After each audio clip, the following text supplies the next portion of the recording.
Welcome back to the journey to explore the world of industrial fishing, where perfect machines and hundreds of sailors are working at night in the middle of the vast ocean. In today's video, we will board modern European ships, where every day we can catch hundreds of tons of fish with a net system to become the bosses of the iron chain down to the seabed. This is where technology, human power and vitality come together in a self-operating process, where each flowing stream is a battle to win resources from the ocean floor.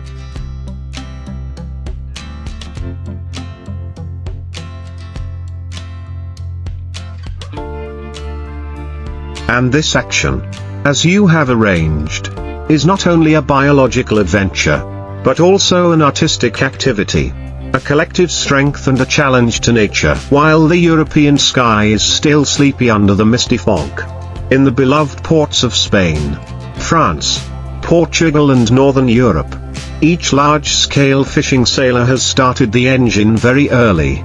These are not the small fishing boats of old, they are floating fortresses ranging from 80 to 150 meters long.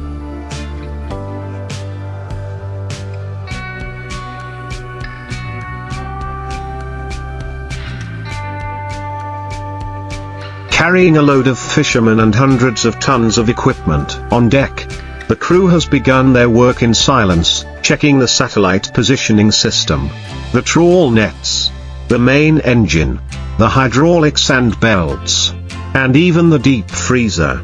Every detail must operate smoothly, because just a small error, a broken wire, a broken valve,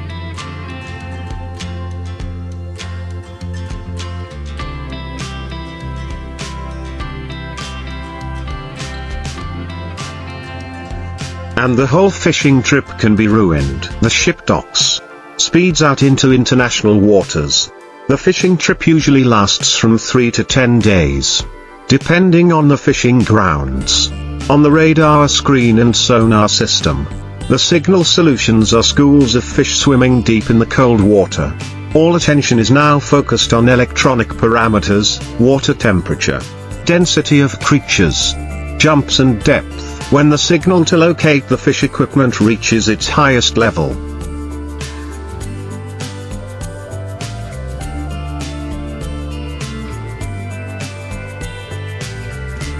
The captain notices the two arms need to swing out to the two ships, pulling a group along to be rolled up in the empty iron frame.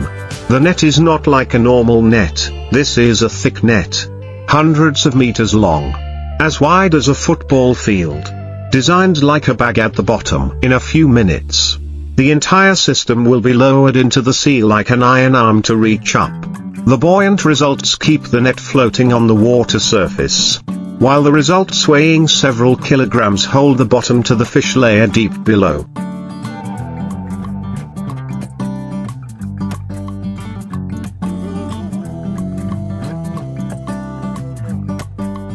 The whole ship stops, then begins to slowly pull through the school of fish, a process that can last from 30 minutes to 2 hours. Below the seabed, thousands of sardines, herring, mackerel, cod and even flying fish are being pushed into the heart by the movement of the water current. No escape. They riot, shake, but the suction and pressure of the current do not allow any individual to escape this metal trap. When the captain gave the command to pull the net,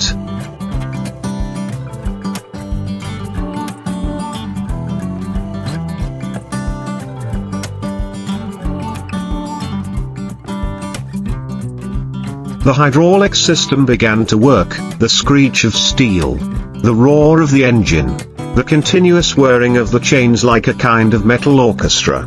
The net was gradually drawn up. And then in the first moment, the first fish appeared, wings splashing onto the deck like a biological waterfall. The deck was now nothing more than an open-air factory. Workers, in waterproof suits,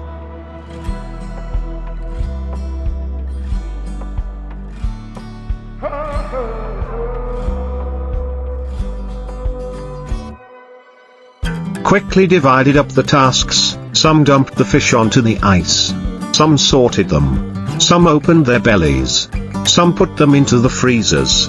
All happened in a precise, clockwork fashion. Some large fish like cod or tuna would be processed right there in the room, belly examined, gutted, heads cut off, and the bodies cut in half. Processing machines are placed along the deck, automatically cutting, deboning, cleaning, then sending the product to the -18 degrees Celsius cold storage.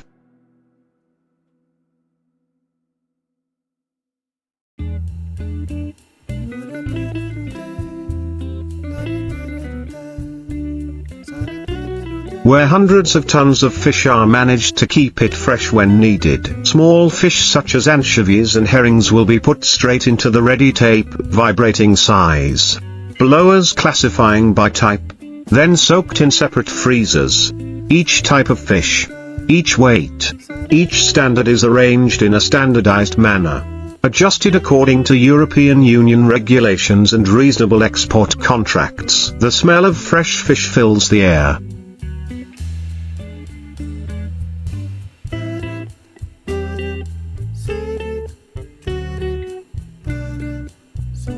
Seawater mixed with fish blood spread on the deck, creating a gruesome but effective picture. Every minute that passes, tons of fish are pulled from the sea, as if the ocean is being brought to the surface by human hands. Every modern fishing boat in Europe is no longer just a simple means of going out to sea to seek luck. It is a high-tech machine, integrated with a series of automatic control systems and remote monitoring.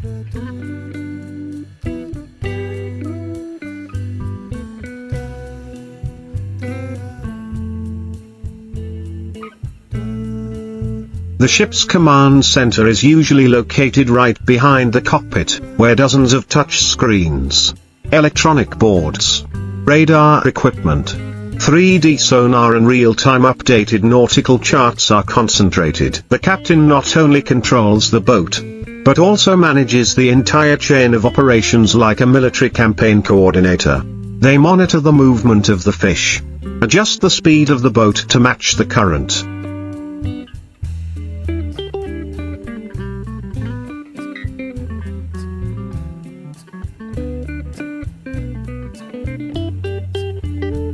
And make decisions when to drop the net, pull the net, and turn the net to which side.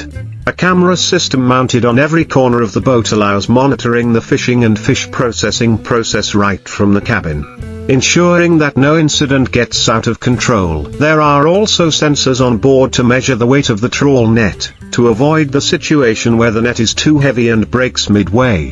When the load reaches the safety limit, the system will alarm and automatically shut down the winch engine.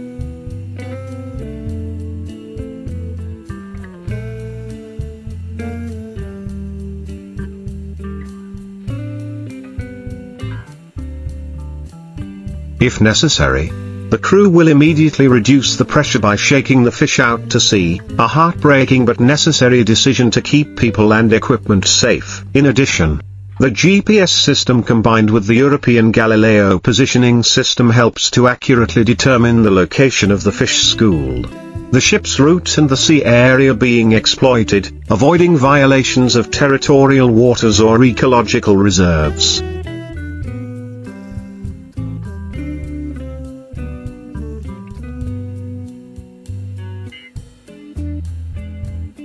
All journey data is stored and transmitted to the center via satellite, for monitoring by the authorities. Did you know that in just one 7-day trip, a large Norwegian or Spanish fishing vessel can catch from 400 to 800 tons of fish? At current market prices, this is a revenue that can exceed 1.5 million euros, equivalent to millions of dollars in just 1 week. For vessels specializing in ocean tuna fishing, this figure is even double. All the fish caught are pre-contracted.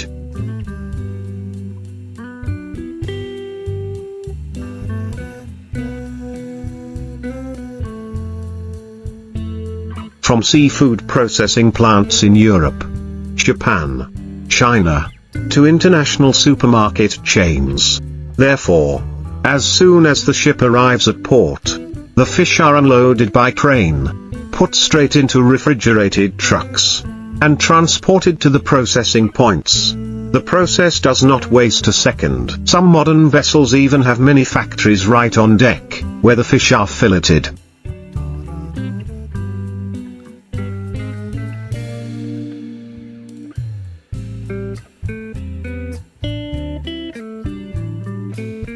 Vacuum packed and deep frozen just a few minutes after being caught. This helps to retain the freshness, limit bacteria, and increase the value of the product when sold on the international market. The crew's income also reflects the rigors and results of their labor. Each crew member after a trip usually receives between 3.000 and 7.000 euros, depending on the position and percentage of the catch. Long-term workers.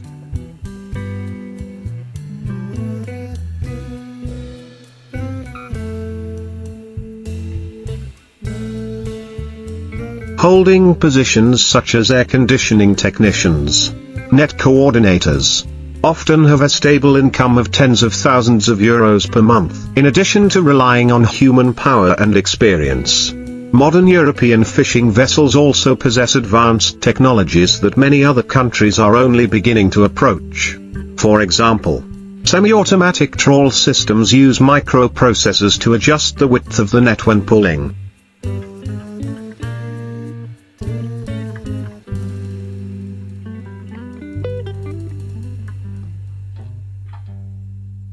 So that the net does not tear when there are too many fish. Or smart nets, equipped with pressure sensors and underwater cameras, help identify the type of fish caught in the net, thereby allowing the crew to decide whether to keep or release them. Several ships in the Netherlands, Belgium and Denmark have tested onboard AI fish sorting systems, using cameras to scan and analyze the shape, color and size of each fish as it comes aboard. The system can identify more than 100 different species of fish in just a few milliseconds.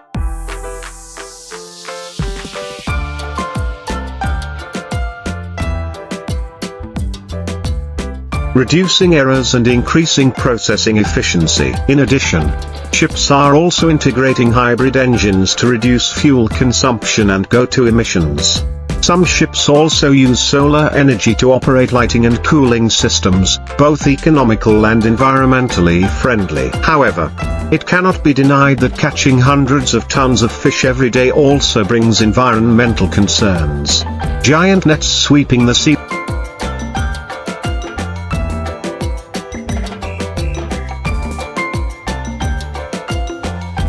bed have accidentally swept up not only commercial fish but also other marine creatures such as turtles, baby sharks, small whales, and soft corals in some areas of the ocean, such as the North Atlantic and the Mediterranean. Pressure from industrial fishing has led to a significant decline in fish stocks over the past decade. This has forced organizations such as the European Union, EU, to intervene by limiting fishing days, introducing licensing systems,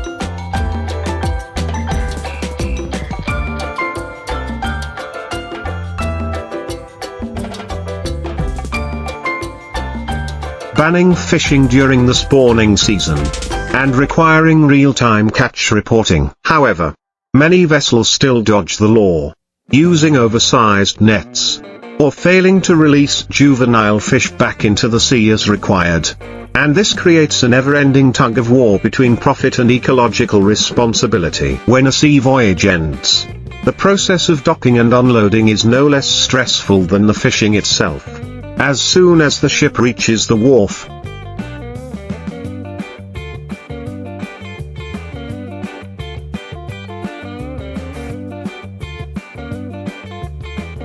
a series of refrigerated trucks are waiting, lined up in order.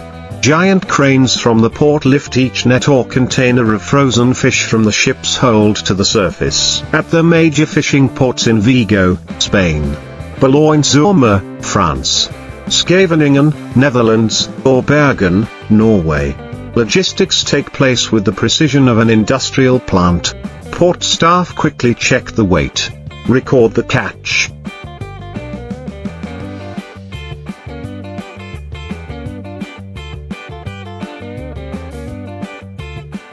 Verify the fishing license and report the catch to the authorities. Some of the fish will be transported immediately to processing plants near the port. The rest, premium fish such as Norwegian cod and bluefin tuna, are transported by cargo planes to international distribution centers to be delivered to the Japanese, Korean or American markets in just 24 to 48 hours. At the factories, the fish are further processed, thawed,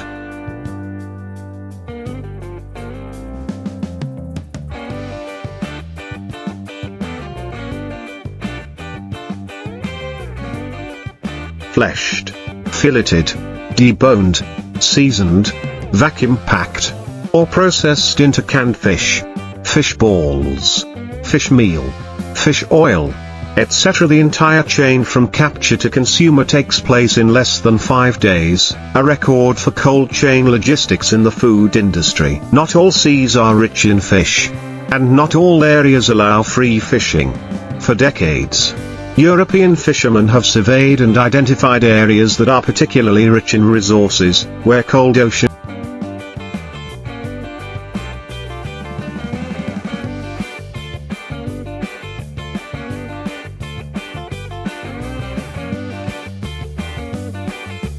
currents meet, creating nutrient-rich waters that attract migrating fish to concentrate. One of the most famous fishing grounds is the North Atlantic, which stretches from the coast of Norway, through Iceland, all the way to the Barents Sea. This is the world's largest cod-producing area. Norwegian and Icelandic fishing vessels often compete with hundreds of other vessels from Europe, Russia and even China for fishing rights. Next is the North Sea, between the UK, the Netherlands,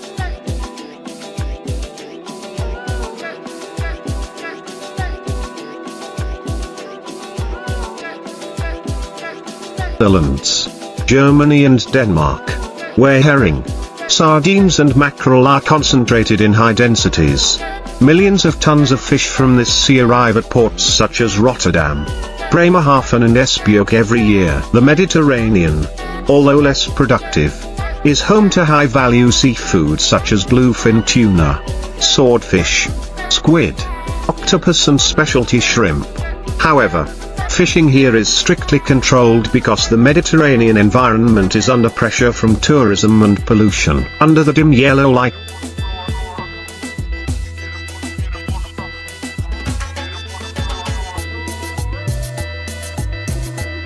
of the deck, amid the waves of the dark night, the life of fishermen appears with all the harshest aspects of the sea profession. Even with technology and supporting machines, people are still at the center of everything. The ones who operate, adjust, handle incidents and are on duty non-stop. Fishermen on large ships often have to work in shifts of 6 hours, rest for 6 hours, return to work, repeat. There are no days off, no holidays, no social networks, no phone signals.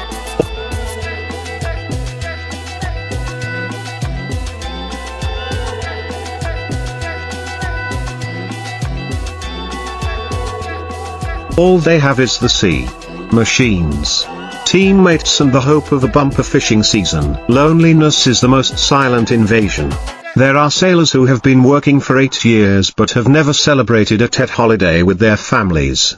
Some have witnessed colleagues disappearing in the rough waves, but can do nothing but pray. However, it is this hardship that creates a strangely close-knit community. Each person on board is a link